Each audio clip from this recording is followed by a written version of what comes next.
seven-figure panel. I mean, I've seen these people kind of rise to the top. And you know, some of them came to TSP like really on the cusp of seven figures, and I've seen them just cross that line. So I want you guys to help me welcome these wonderful people to the stage. First up, Miss Dacia Woods.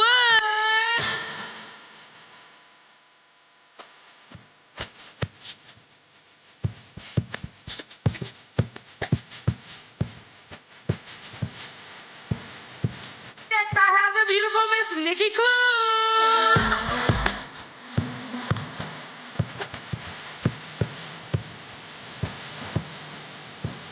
And last but not least, I have my collaborative brother, Mr. Darian McDaniel.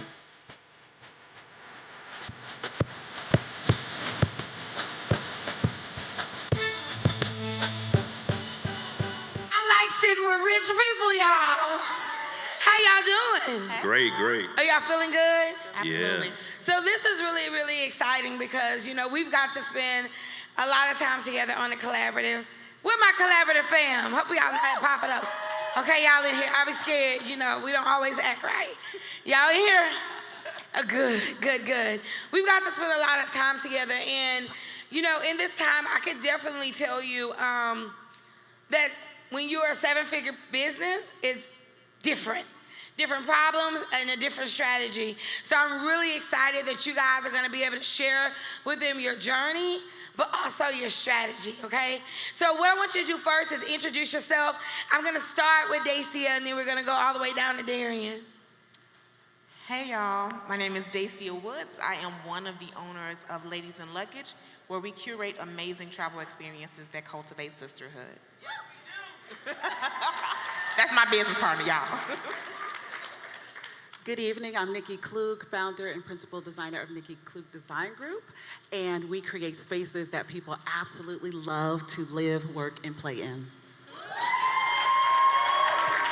Yeah, I'm Darian McDaniel. I'm co-founder of Pro Black Health with my wife, Carlina. I think she's in the audience somewhere. Dr. Carlina. What's up, baby? So we own a Black-owned doctor, wellness, and vitamin company, but it also gives a percentage of profits back to the community, to nonprofits that focus on eradicating health disparities in the Black community. I love it, I love it, I love it. Are y'all ready to learn from them? Okay, I'm gonna start with you, Dacia. So I remember you really talking about wanting to cross seven figures. Why was that even important to you? First, I had to prove to my business partner that the investment was worth it. Y'all don't know Ronnie. She's the numbers girl. But just legacy for my family. It was very important to show my children that it can be done, and my grandchildren. And again, it was an investment that we made, and I was like, we will be on the stage within a year. That was important, to prove to my business partner and myself and my family. Awesome, awesome. Darian, I'm gonna go to you next. Yes. So in your line of work, you know, I know that there are so many supplements, so many vitamins, so many products. And this is exactly what I was asking Kim.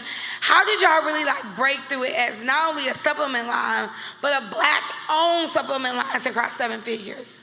Yeah, it was kind of the focus in the beginning. I had been in the VP in media for almost 20 years, and I seen how corporate companies had advertised to the Black community with colors or different kind of brand names and stuff, and I wanted to kind of take that same philosophy, but to have it in some positive versus chips or soda. So to kind of do cool names like King Essentials, Queen Essentials, Not Your Mama's Greens, Want to Go Night Night. Things that resonate with our community. I do want to go night-night. You got some? Yeah. We got that melatonin on Can I get some? Yeah, we got you. So we tried. I take a dime bag of night-night. Yeah, that's right. We got a quarter bag for you. So so we that was kind of the focus. So just kind of lean into the community, lean inside our culture, and making sure that we knew it was directly for us. We made it very clear and intentional up front. Hey, I just want to say this. I'm not promoting drugs in any way. I felt necessary to say. But thank you, Darian. Gotcha. I really appreciate it. It's all good. But I see you in the back. I got it on deck. All right. So, Nikki, man, we saw you fight into the bitter end to cross 7 figures. I mean, literally fight. What characteristic did you have to build in yourself to cross that line?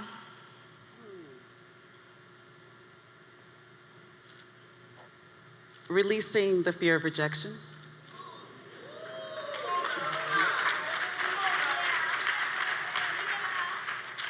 Why you make me go there? I think it's necessary because I'm gonna give you time to compose yourself because I know you well. So, a lot of times, people see 7-figure businesses or multiple 6-figure businesses, and they really think that it's easy, not knowing the things that we really have to develop within ourselves just to do it. And so, one of the things that I'm very transparent about if you are around me is I'm really transparent about my wins and I'm really transparent about my losses. But I saw you, sis. On Avatar, I'd be like, I see you. I saw you. And it was beautiful, but I saw what you had to develop as well. So tell us, what did you have to develop? So I'll go back where this all started and make it quick, but growing up as a Black girl in an all-white school, because my parents were of the belief that white was right at that time. That was the best schools available, and that's where I went. So, of course, that wasn't good for my psyche, being the only Black child there. But also, on the other side, when I go home to the neighborhood, I was too white. I talked too proper. And so I never fit in anywhere. And middle school, high school, wanting to fit in. When you own your own business, as we heard earlier today, you cannot fit in and stand out from the crowd at the same time. That does not happen. So what I will say is that the experience of my childhood also allowed me to be in white spaces and not be afraid. And so I could go into a real estate networking event and know that my presence here will not be forgotten. And that was because one of the things that became my best referral sources was networking with realtors and being a standout. All right, awesome. Okay, Dacia, are you ready? What you got? So, travel. Travel gang. Dang. Travel is something that people think, this is a luxury. If I do it, I do it. If I don't, I don't. But now it's become something like of self-care. How do you think the self-care movement has helped the travel business? Especially when you think about the pandemic. We were in the house. For some of us still are in the house because we're afraid to, some people are still afraid to travel. But being in the house that whole 2 years almost, for some people, the pandemic is when we grew. We grew from 2,000 people in our Facebook community and email list to over 20,000 during the pandemic. Because we were consistent and persistent. We continued to be in front of them on a weekly basis. We did virtual happy hours. We did tea parties virtually. So we wanted to make sure they knew that we were still here and that when this was all over, we were going to have some self-care. We were getting on all the flights, all of them. And we have been, and it's been great. But the pandemic really helped us to scale our business. So I know that you guys specialize more in luxury experiences. So tell me a little bit about your avatar, me. Tell me a little bit about me. And what do you offer me to make me buy? But listen, well, I'm gonna say this. We're a little bougetto. We're a little bit bougie and a little bit ghetto, right? Me. Yeah. So our avatar, we have 2 avatars. We have a 40 to 55 crew that rolls with us, but our aunties that are 60 plus that community has been skyrocketing since the pandemic had started. And with the experience, it's all about how people feel when they walk away. And for us, it's the community. Our community is amazing. It's a sisterhood for real. I'm out the office for 4 days. I can go to our Facebook group. People have questions. I'm not concerned. Ronnie's not concerned because our community is taking over. I love it. I love it. Okay, so Darian, in distribution, let's talk about it. Yeah. If you selling 7 figures of supplements and vitamins, where are you selling? Are you B2B, B2C? Let's talk about it. Well, we're basically e-commerce first. You know, that was pretty much our vision, to kind of reach out directly, to kind of grow. I always say I want to grow on my own land. You know, when we first started it, and it was black owned, and it was, you know, we started like in late 2018. So when the pandemic hit, you know, all the businesses were looking for black owned businesses. So all the Ultas and Targets, everybody was reaching out. But, you know, in my mind, I'm like, no one's contacting me unless they want something from me, and it ain't gonna be. So I had to kind of reason around that.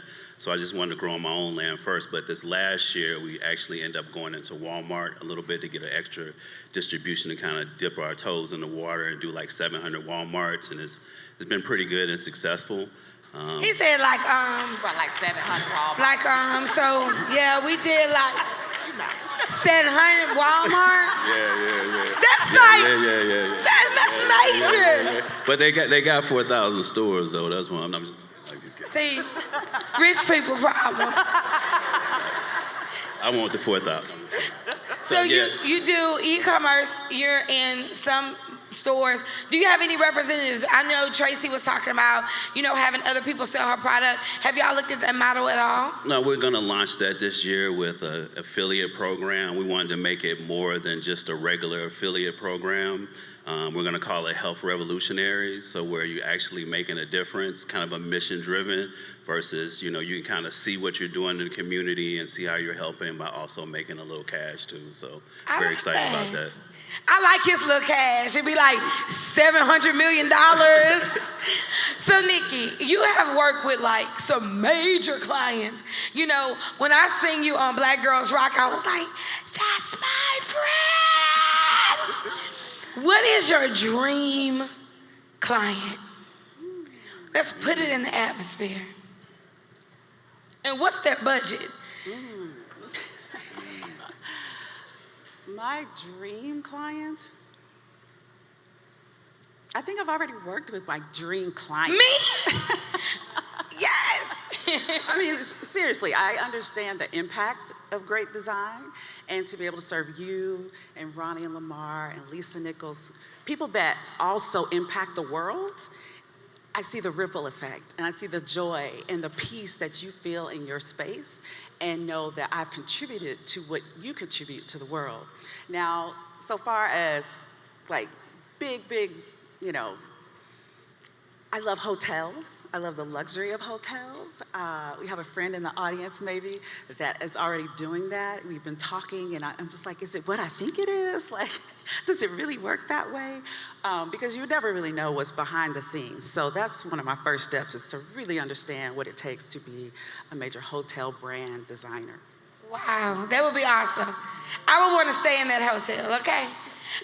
When I look at your designs, they're very creative, and I know that you talk about sacred spaces and really loving your space.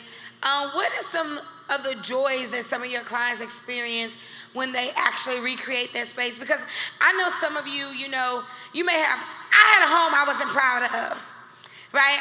I was a 6-figure earner with a 2-figure home. It was bad, and I wasn't proud of my home. And when you came in and you redesigned our home, literally, I wanted to be there again. But it wasn't just that transformation. It was the fact that I didn't know I could live like that, you know?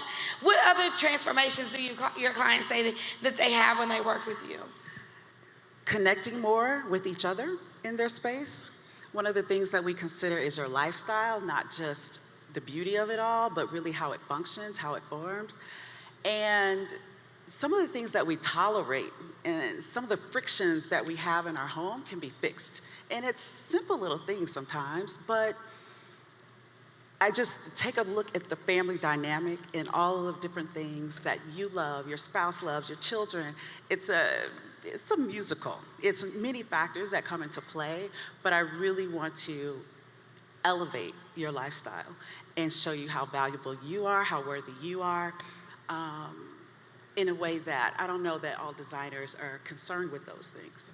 Yeah, it really shows in your work, so thank you. Have y'all ever used any of Nikki's virtual backgrounds? You be like, man, I wish that was my real house. It can be. It can be. So we're ready for questions from you. I'm gonna go ahead and open the mics. Go ahead and open the mics. Make sure you guys are sharing the mics.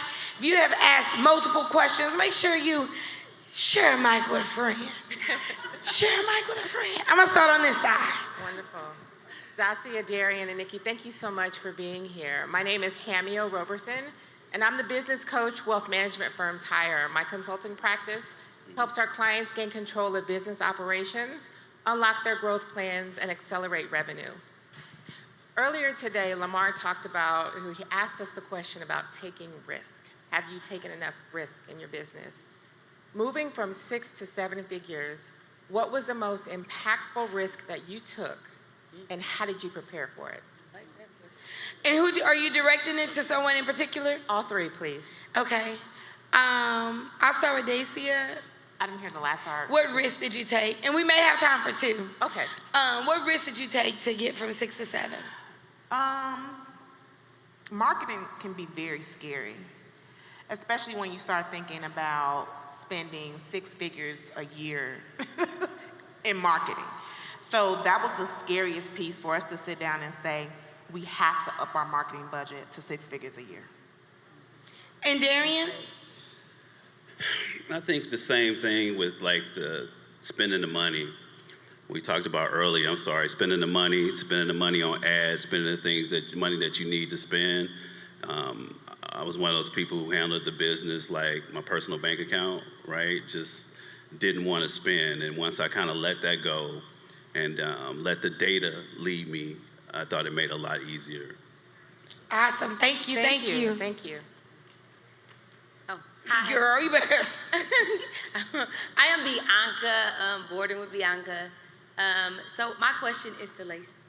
My question is more so like, we're starting off, because, I'm a travel agent, and I've been doing it for forever, but not getting paid to do it. But like, so now that I'm actually in it, like, what is your advice for someone is like at the start of it, like not 7 figures yet, or 6 figures, or 5? So I just want to clarify, you're asking what is your advice for starting? Being a travel agent. Oh, in the travel business. Start. Like, that's the big thing. Like, start. You're not gonna have an audience, but still being persistent and consistent in building an audience. Like, you may do videos. We just had a video challenge with some of our travel agents that we teach as well, to have them to go live and record videos and, talk to their people, because, like, who are you gonna sell to if you don't have leads? But you're not gonna get leads if you're not talking to people. So being consistent, being persistent, showing up, investing in yourself, because it's not cheap to run a business. So, those things, getting started and getting those leads, that will get you to where you need to go to your next step. I love it. I love it. Hello, good evening. My name is Sarah Kaya Morton. I am the CEO of Lock Green.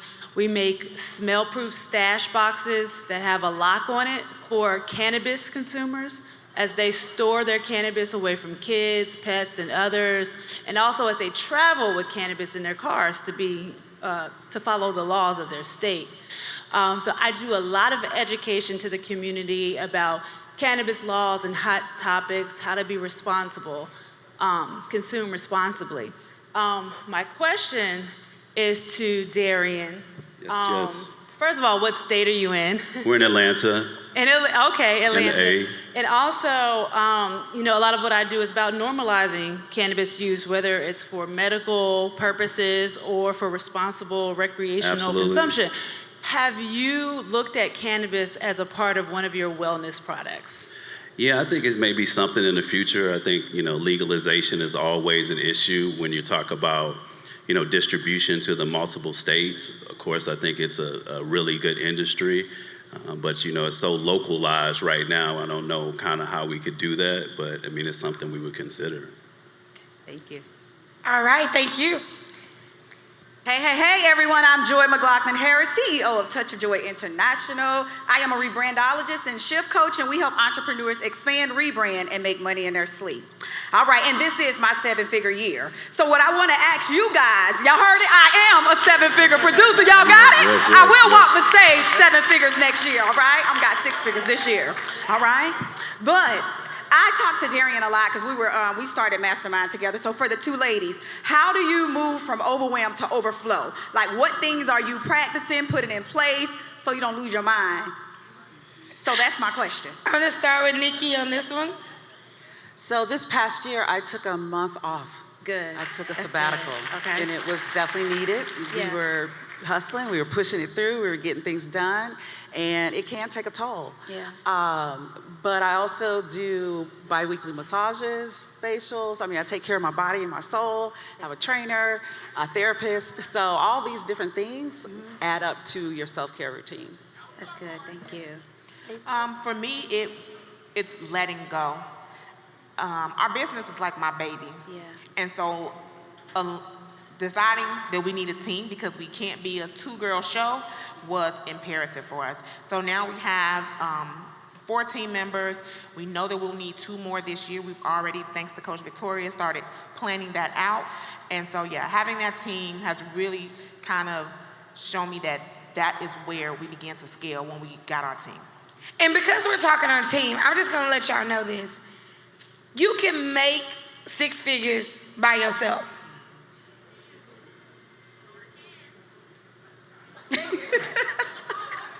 But if you really want to make 7 figures and multiple 7 figures, you gotta get a grip. Yes. That you do not need to be a superhero. Yes. You cannot focus on all things Yes. well. So whatever your deficits are, do a SWOT analysis on yourself and really hire people around your weaknesses and your threats, or you will forever be stuck Absolutely. in a rut. Yes. I hired a girl, and when I hired her, literally, my life changed. So, guys, you gotta get a grip on investing in people. Human capital is the best thing to grow your business. Now, not them snakes and snitches and heifers, all right? Thank y'all. Hi, everybody. I'm Tanisha Porter, owner of Natural Born Organizers. I'm a professional organizer based in Los Angeles, California, where we help our clients declutter and organize in the fraction of the time and frustration than when they do it themselves. So I feel sometimes like I'm a unicorn in my industry, right? And so I have these ideas and these pathways on how I communicate the message. But how do you know, have you all ever felt like you're being rogue versus being a visionary or a trailblazer in your industry? Like, how do you navigate between that? Like, not doing what the industry is exactly doing it versus you having a vision because of how your natural gifts are leading you? I like to answer that, yes. Okay. Are your clients getting results? Oh, That's absolutely. your measure. Absolutely. And so you take those results and you run with that. You market that to everyone else that's like your avatar. It doesn't matter what the market is, what your industry is saying, you know, that actually is a good thing that you're standing out from your industry. And I would say go hard with it. Like, make an acronym out of it. Make it unique and stand out and make a structure out of it, and something that's gonna stick in people's head. And you are the new trend. You are the new movement. Don't worry about what the rest of your competitors are doing. Yeah. Absolutely, absolutely. Make your own category. Exactly. She said, make your own category. And what you see as being rogue is really your genius, right? And that's why people who have patents, trademarks, right? Those are people who went rogue.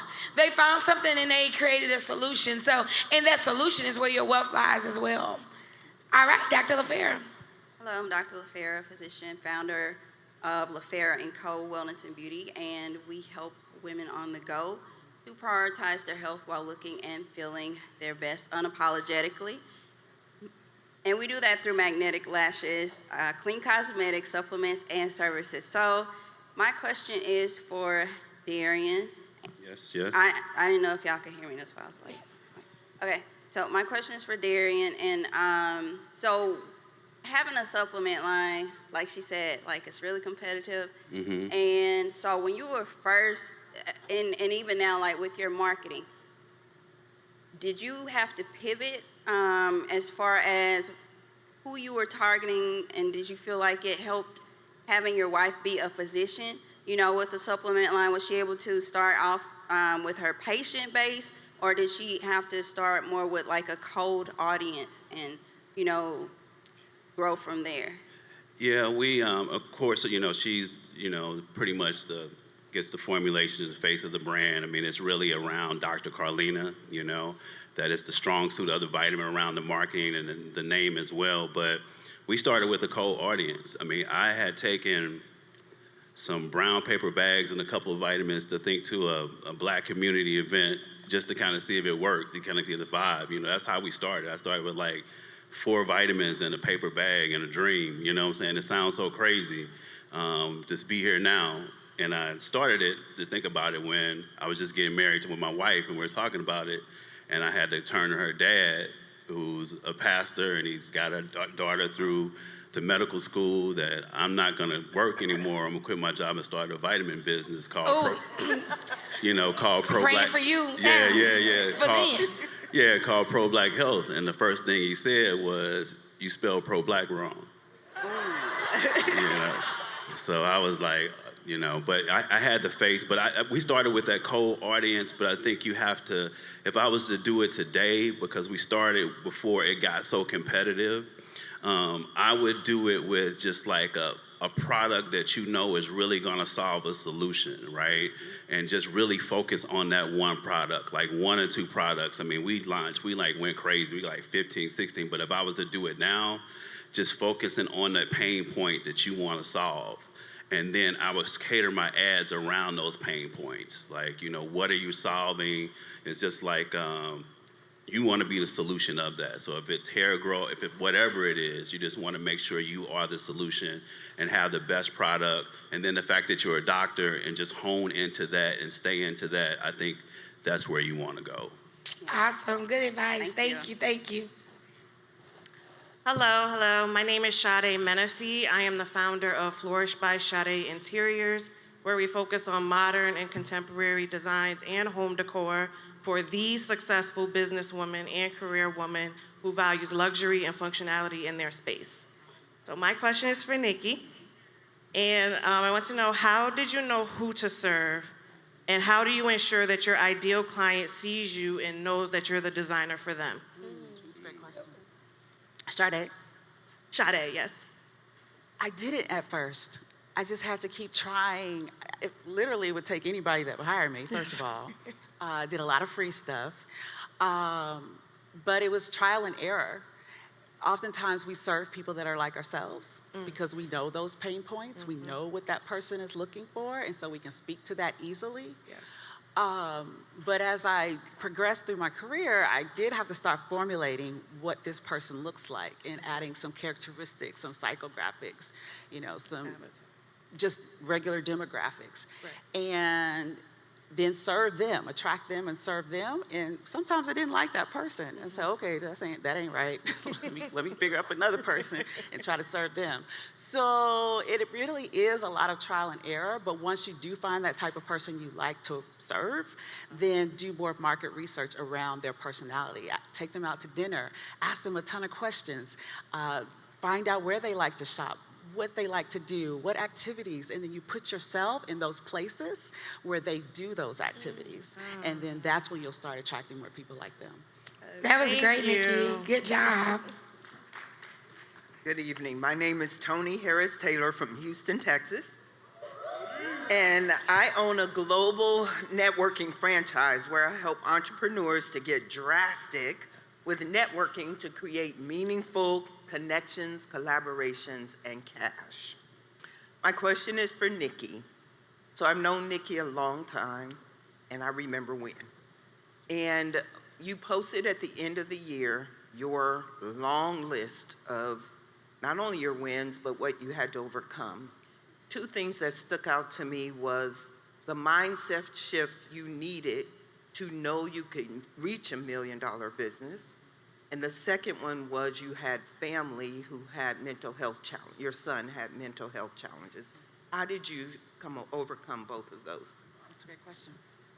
So it was April 13th, 2018, when I first saw the signs that my son had severe mental health issues. And so I stopped taking clients. I was down to maybe 3 clients, finishing up some projects, and I just stopped taking clients altogether because it is a part-time job to get our people the help that they need. Because he was over 18, no one would listen to me. I couldn't make him do anything. I couldn't make him go to treatment. He got in trouble with the law.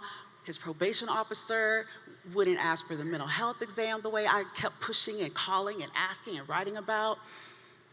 The insurance didn't want to pay for things. It really became a job to advocate on his behalf. He is in treatment now. He's doing better. But it's been a roller coaster. So it was the next summer that I came to Game Plan and joined at the same time Mother Woods did. And I was ready to turn my attention back to doing things that made me happy and brought me joy. One of the things through that whole journey was I had to learn to choose joy and to choose myself, knowing that I couldn't fall apart because my son was falling apart. I still had 3 other sons and a husband and myself. And so getting him to a safe space and turning my focus back to my business, it became really important for me to start serving again. That's one of my love languages. I love to serve. It was coming to this community, literally coming to this community and understanding that the magic is in this room, that money loves speed, and that manifested itself in many ways for me. One of the things was hiring an assistant so that I'm not the person chasing the design style questionnaire and all the inputs I need to serve them well during our initial consultation. One was someone to do the CAD. So slowly I started building out a team so that we could get faster. Now, how many people in this audience have made $1 million over the course of their business? A lot of people in here have, right? It's not a matter of whether you have the business, it's shrinking it into that smaller time frame. And how do you do that? With systems and processes and people to help you. That's the only way I did that. I mean, I hit 500,000 before my son's incident. I'd done well, but I didn't understand money loves speed, and I can't be the one to do everything. There was a time when someone from Coronado called, and Coronado is like a really exclusive area of San Diego, California, where I lived at the time. And I didn't call them back right away. And I lost that project. The realtor was like, they're so excited to work with you. They can't wait, blah, blah. And I thought, oh, I'm too busy. Not too busy, but, it was kind of that scarcity, like play a little, cat and mouse with them. I'll call them tomorrow. I waited 2 days, called them. They had already selected someone else in that time frame. I was like, ooh, I should have got somebody right on that. And yes, I was busy, but at the time I didn't have help to get that person to a discovery call. So I shortened every single space in my sales funnel. I also shortened fulfillment. So I have different team members for different jobs so we can go through like a production line. We look at the schedule. I mean, there's so many different little things that I learned being in this community because I wasn't doing it before. It really took a lot of leaning in, listening, letting go of your pride, thinking you know it all, because I've been doing this a long time, but obviously I didn't know it all. Yeah, I'll stop there. First of all, I want to say I'm proud of you. Give it up for Nikki. So I don't know if it's a fun fact, but it is a fact that Nikki and I have had a lot of conversations about our children. I don't know if you have ever had to support a family member with any mental instability. I'm so happy about the fact that we are giving to silence the shame. I hope we can put that on the screen. But one of the reasons why I'm super happy is because for years, me and Nikki have, I don't want to say suffered, but we have endured and we've worked with our children through some very, very difficult times. And I do want you to know that if that's you and you have a family member, especially a child, who you work with during those difficult times, that there are several of us in this community who support each other, who love each other, who uplift each other, and you can call at any Sunday morning at 4 or 5 o'clock or any night at 9 a.m. and say, you know what, today we had a day, and I just need you to put me in your prayers. Because we do that. And sometimes taking care of our family, our children, can take us off of the other things. And don't think that just because you make money, those things disappear. So it's so important for us to address mental health in our communities. I'm so glad that you asked that question, because those are the questions that we don't ask. But sometimes those situations literally rob us of the confidence of going after our dreams. And I just want you to know that if you're dealing with that, you didn't do anything wrong. And if you need support, so please let us know.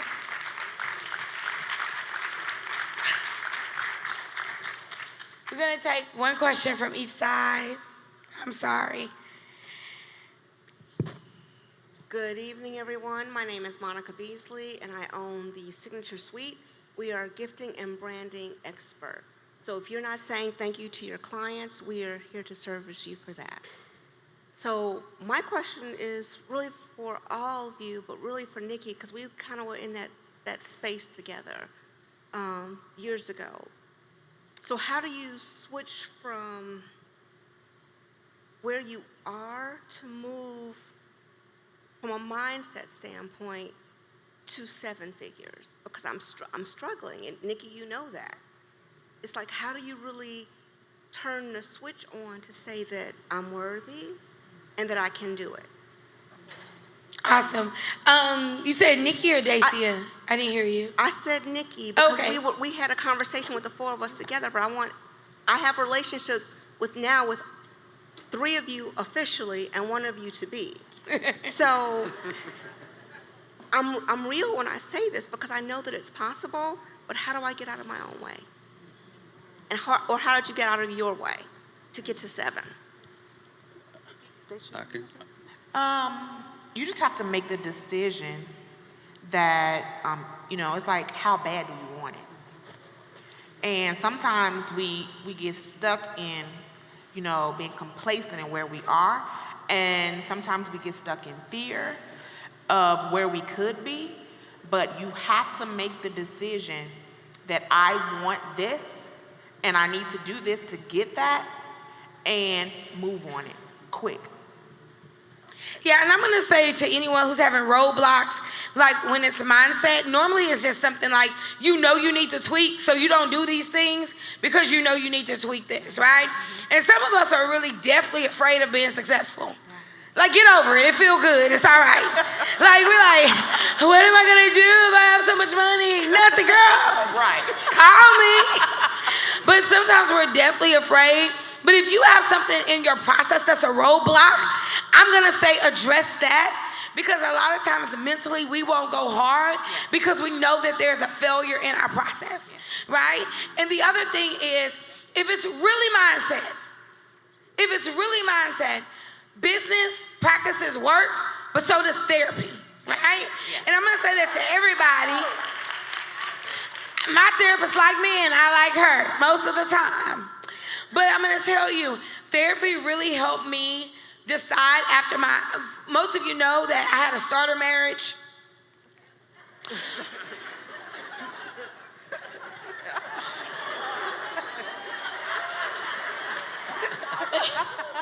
Right?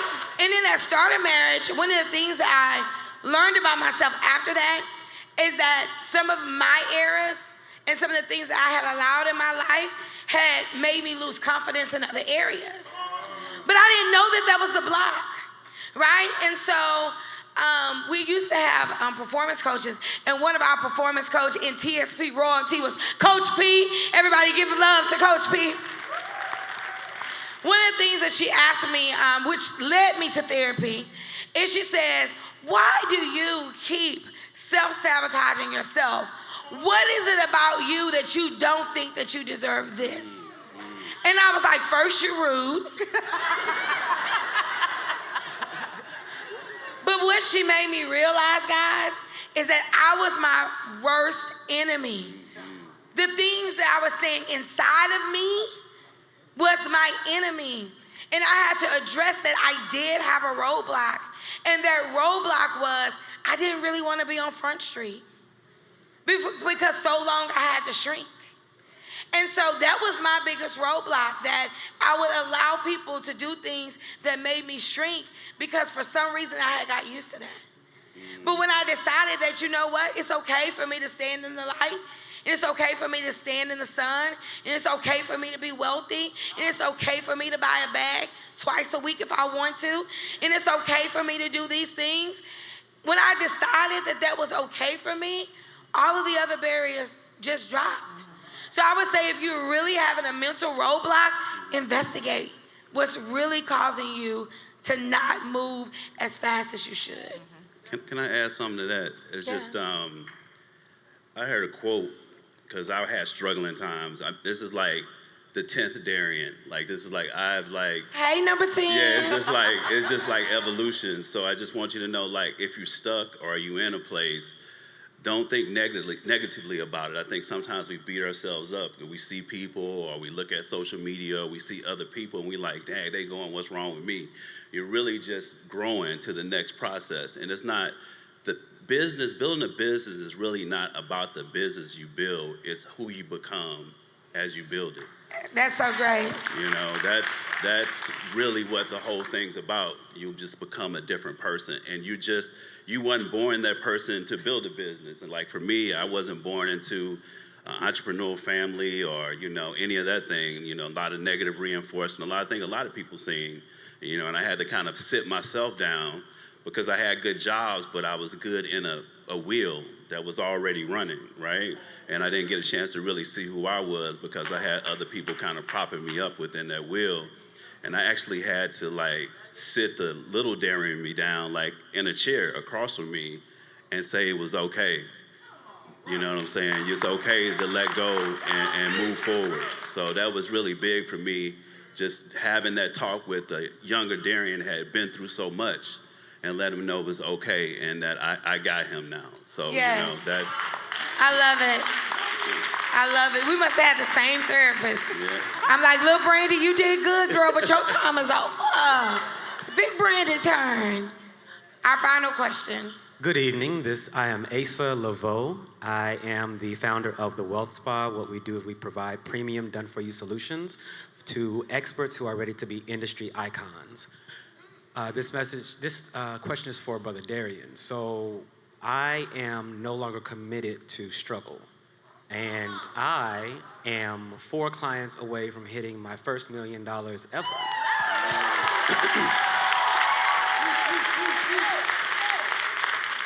And since I'm not committed to struggle, I'm addicted to joy. And so my question is around joy. Something that motivates me at 3:18 in the morning when I'm just up is what success, what joy has looked like for others.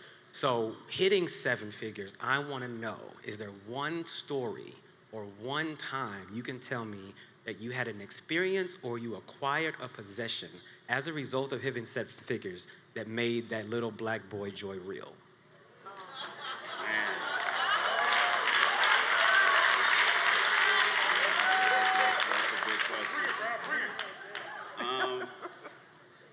For me, for me, it was really, to be honest, it was really just my wife, you know, because she had just put so much faith in me, you know, and faith in making it happen, and just to really show that to her, you know, and my mom too, because she had worked so hard.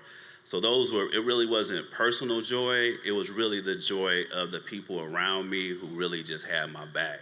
You know, and then her dad as well, and he's so excited about it. And just to go, you know, and to go back to that story, you know, coming from a different type of family than my wife came from, when I told him that story, and he left. I think it was the holiday season. About 3 days later, it was a magazine in the mail about entrepreneurism and how to make it with a note from him, and that's just like, and it made me know that it was okay. So just really the joy of the people around you. I think when the people said today, even us going to 8 figures, I was talking to my wife, like texting her the whole time, like our selfishness, right? And we're there and we're making it, and we got to serve others and do great things. So really what I was doing, and then the community, like, we would get these reviews from people and they love the vitamins and you're changing my life. And my wife always says, the vitamins are great, but it's just really the one more step to doing better in your life. Like you may take the vitamins, then it's the next routine. It's the next, because she's actually a bariatric surgeon, so she deals a lot with just mindset and eating and health and how these one things can make a difference. So I guess it's a long answer, but that would be my answer. No, it was a perfect answer. Thank you, thank you. So as we close this panel, I know that there is a lot of wisdom in you guys. And so in 90 seconds, if you'll give your final words, whether it's a next step, an idea, or even where you're going next, I'm sure you guys would like to hear that. I'm gonna start with you, Dacia. I would say, again, we were talking about fear and, fear of success. Sometimes you have to do it scared. Yes. We've reached 7 figures scared.